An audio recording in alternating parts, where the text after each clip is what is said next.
Bonsoir à tous et bienvenue à Perspective.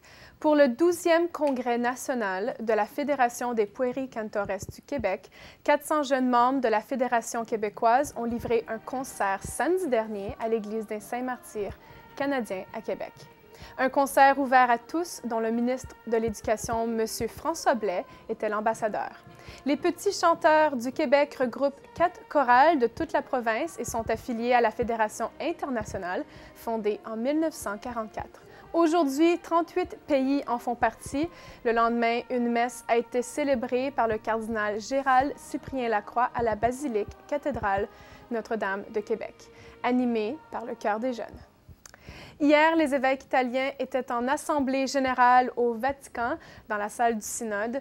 Dans un discours et au cours d'un échange, le pape François a ouvert l'assemblée en leur donnant une feuille de route bien claire pour leur ministère d'évêque. Dans un discours de grande envergure, le souverain pontife a mis le doigt sur ce que devrait être la sensibilité ecclésiale, autrement dit s'approprier les mêmes sentiments du Christ d'humilité, de compassion, de miséricorde et de réalisation concrète. Voilà la sensibilité ecclésiale qui devrait se réaliser en renforçant l'indispensable rôle des laïcs qui ont besoin d'évêques pasteurs et non pas d'évêques pilotes, en recherchant la simplicité et la clarté dans les discours plutôt que de préférer l'aspect théorico-doctrinal abstrait dans la collégialité et dans la condamnation de la corruption à tous les niveaux. La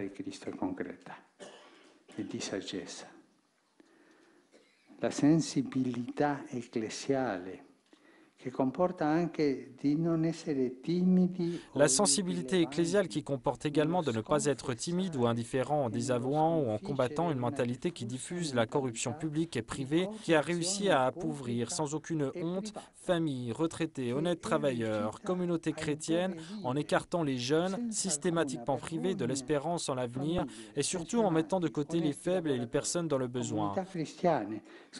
Scartando i giovani, sistematicamente privati di ogni speranza sul loro futuro e soprattutto emarginando i deboli e i bisognosi. Sensibilité ecclésiale qui, comme de bons pasteurs, nous fait sortir vers le peuple de Dieu pour le défendre de la colonisation idéologique qui l'enlève de la dignité humaine. Che gli tolgono l'identità et la dignité humaine. Une journée Caritas pour lutter contre la faim dans le monde a eu lieu aujourd'hui à l'exposition de Milan dans le cadre du thème « Nourrir la planète, énergie pour la vie ».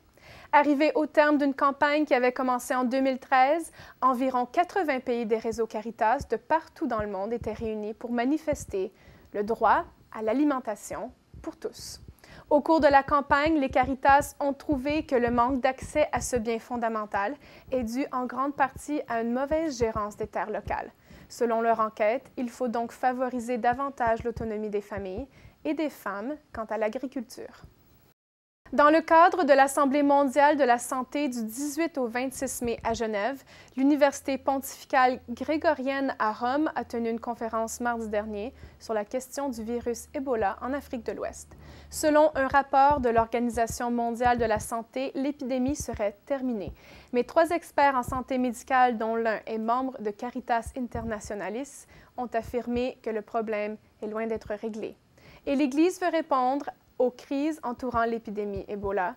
Il incomberait donc aux églises locales d'apporter un plus grand appui aux familles, trouver des façons de prévenir d'autres épidémies, assurer une meilleure gestion sur place des victimes, tout pour faire respecter la personne.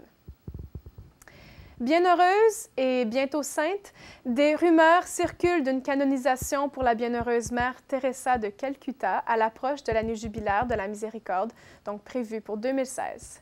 Mais le père Federico Lombardi, directeur de la salle de presse du Saint-Siège, a démenti toute rumeur puisque sa cause est encore en cours, disait-il. La bienheureuse mère Teresa a été béatifiée le 19 octobre 2013 par le pape Saint Jean-Paul II. C'est tout pour cette émission. À la prochaine.